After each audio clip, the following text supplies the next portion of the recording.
Buenas noches compañeros y docente presente. En la noche de hoy vamos a presentar nosotros nuestro proyecto del grupo número 5, el tema a tratar que son la relación entre los niveles de ansiedad académica y la calidad de sueño en los estudiantes universitarios durante el periodo de exámenes finales.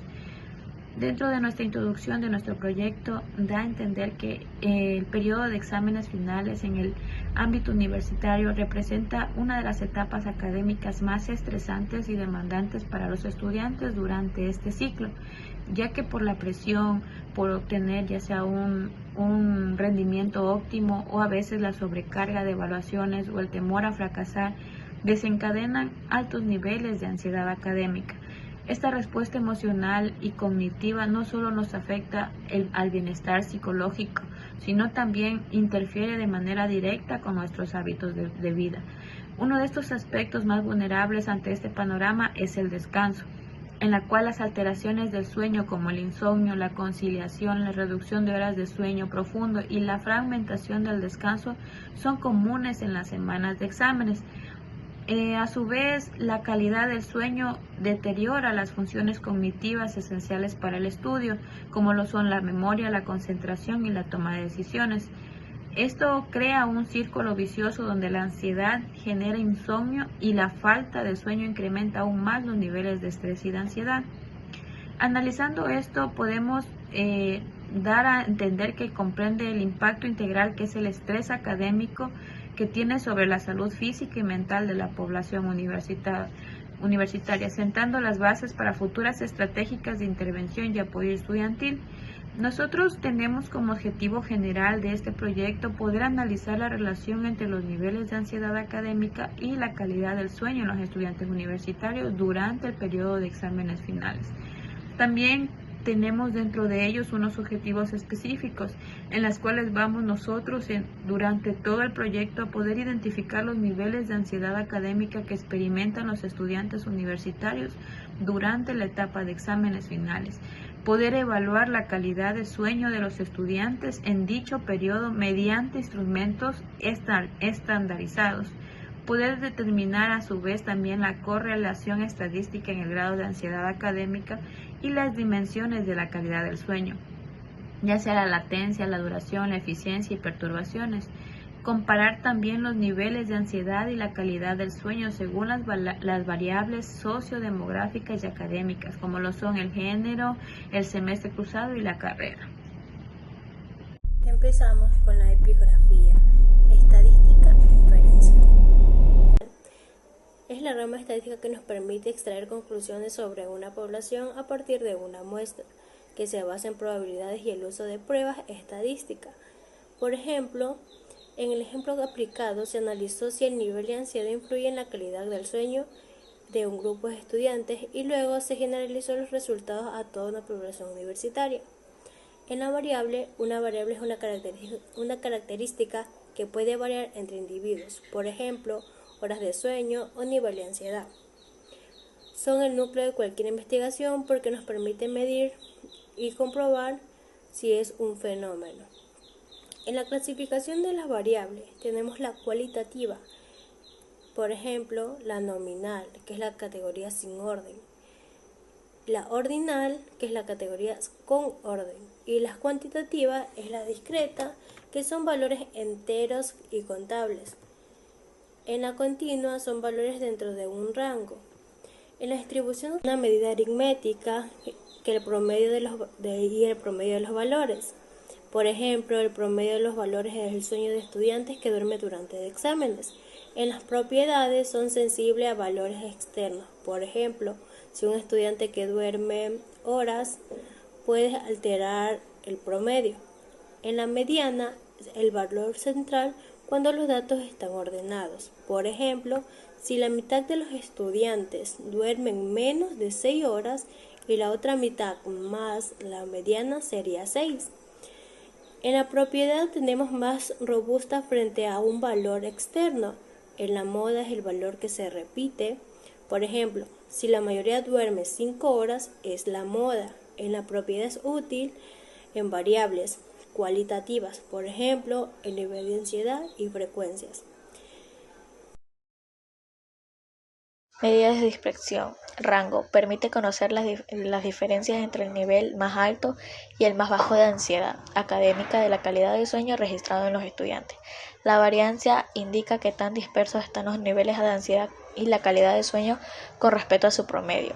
Desviación estándar son muestras que se alejan en promedio de los valores de ansiedad académica a la calidad de sueño respecto a la media. Coeficiente de variación permite determinar y comprender variables relativas a niveles de ansiedad, calidad de sueño. Las presentaciones de informes son los resultados de la investigación que pueden organizarse mediante tablas estadísticas permitiendo presentar de forma ordenada a los niveles de ansiedad académica o a la calidad de sueño de los estudiantes. Una tabla podría contener el título que va recién de la ansiedad académica y la calidad de sueño, las variables que es ansiedad académica y calidad de sueño, la frecuencia es cantidad de estudiantes a cada nivel y el porcentaje que es proporción de estudiantes correspondiente a cada categoría y las fuentes son estudiantes universitarios evaluados.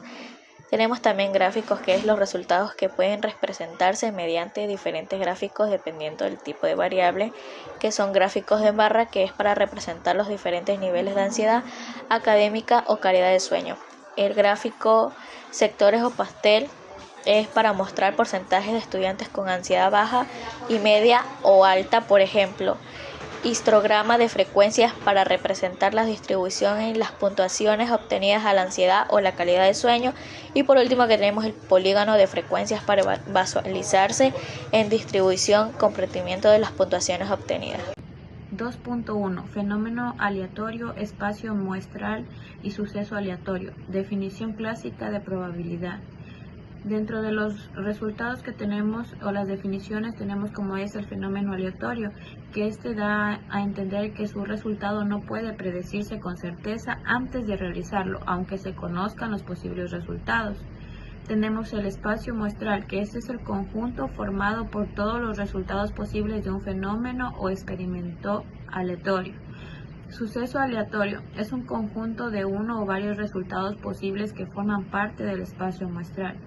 Dentro de esto tenemos la probabilidad clásica, que también nos ayuda a poder medir la posibilidad de que ocurra un suceso, ya sea calculada mediante la relación entre el número de resultados favorables y el número total de resultados posibles, cuando todos tienen la misma posibilidad de ocurrir.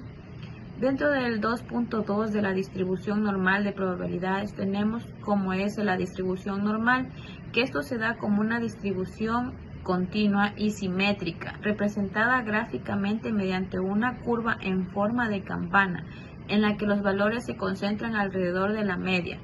Tenemos también lo que es la característica de la distribución normal, en la cual son las propiedades que describen esta distribución, como es su simetría, su concentración de datos alrededor de la media y la coincidencia de la media, mediana y moda. También tenemos lo que es las propiedades de la distribución normal, en las que estas son las condiciones matemáticas que permiten analizar el comportamiento de los datos dentro de esta distribución, considerando principalmente la media y la desviación estándar. En el punto 2.3, que es la teoría del muestreo y tamaño de muestra, tenemos la teoría del muestreo, que esto es el conjunto de procedimientos y principios estadísticos que se utilizan para seleccionar una muestra representativa de una población y obtener información sobre ella. Tenemos también lo que es el tamaño de muestra, que este es el número de elementos o individuos que deben formar parte de una muestra para realizar un estudio estadístico. También tenemos lo que es la fórmula de cálculo del tamaño de muestras, que es una expresión matemática que permite a nosotros determinar cuántos individuos deben de seleccionarse de una población. Así podemos considerar nosotros los factores como lo es el tamaño, el nivel de confianza y el margen de error. Muestreos aleatorios simples. El muestreo aleatorio simple es un método en el que todos los individuos de una población tienen la misma probabilidad de ser seleccionados. En palabras simples, es como hacer un sorteo donde cualquiera puede salir elegido. Este método es uno de los pilares de la investigación de mercados moderna, como la que realizan empresas especializadas en datos donde la calidad de la muestra es la clave para obtener conclusiones fiables. Muestreo estratificado. El muestreo estratificado es una forma de representación estadística que muestra cómo se comporta una característica o variable en una población a través de hacer evidente el cambio de dicha variable en subpoblaciones o estratos en los que se ha dividido. Consiste en la división previa de la población de estudio en grupos o clases que se suponen homogéneos respecto a características a estudiar y que no se solapen. Según la cantidad de elementos de la muestra que se han de elegir de cada uno de los estratos, existen dos técnicas de muestreo estratificado: asignación proporcional, asignación óptima. Asignación proporcional: el tamaño de cada estrato en la muestra es proporcional a su tamaño en la población, mientras que en la asignación óptima la muestra recogerá más individuos de aquellos estratos que tengan más variabilidad. Para ello es necesario un conocimiento previo de la población. Por ejemplo, para un estudio de opinión puede resultar interesante estudiar por separado las opiniones de hombres y mujeres, pues se estima que dentro de cada uno de estos grupos puede haber cierta homogeneidad. Así, si la población está compuesta de un 55% de mujeres y un 45% de hombres, se tomaría una muestra que contenga también esa misma proporción. Muestreos por conglomerado. En estadística, el muestreo por conglomerado es una técnica de muestreo utilizada cuando hay agrupamientos naturales relativamente homogéneos en una población estadística. A menudo se utiliza en la investigación de mercados. En esta técnica, la población total se divide en estos grupos o clústeres y una muestra aleatoria simple se selecciona de los grupos. A continuación, la información requerida se obtiene de una muestra aleatoria simple de los elementos dentro de cada grupo seleccionado y una submuestra de elementos se puede seleccionar dentro de cada uno de estos grupos. Una motivación común para el muestreo por conglomerados es reducir el número total de muestra fijo. La técnica ofrece resultados más precisos cuando la mayoría de la variación en la población es dentro de los grupos y no entre ellos. Hipótesis y contraste de hipótesis. Es una idea o suposición que queremos comprobar. Por ejemplo, podemos pensar que dormir bien mejora las calificaciones. Entonces, mediante los datos comprobamos si esa idea realmente se cumple o no. Estimaciones de una variable aleatoria. Aquí nos enfocamos en una sola característica. Queremos saber, por ejemplo, cuántas horas duermen en promedio los estudiantes. Tomamos una muestra y usamos estos datos para estimar lo que ocurre en toda la población. Estimaciones de dos variables aleatorias. En este caso, son dos características para ver si tienen alguna relación. Por ejemplo, podemos comparar las horas de estudio con las calificaciones y observar si más de una está relacionada con obtener mejores notas. Análisis de varianza ANOVA. Es una técnica estadística que permite comparar las medias de varios grupos para determinar si existen diferencias significativas entre ellos. Pruebas no paramétricas. Estas son pruebas de estadísticas que no requieren que los datos sigan una distribución normal. Se utilizan cuando los datos no cumplen los requisitos de las pruebas paramétricas. Pruebas basadas en la distribución chi-cuadrado. Son pruebas que permiten analizar los datos categóricos y determinar si existe una relación entre variables o si los datos se ajustan a lo esperado. Comparación de dos muestras que no siguen una distribución normal. Son pruebas utilizadas para comparar dos grupos independientes o relacionados, cuando los datos no tienen una distribución normal, como por ejemplo comparar nivel de ansiedad de estudiantes de dos carreras con los datos que no siguen una distribución normal.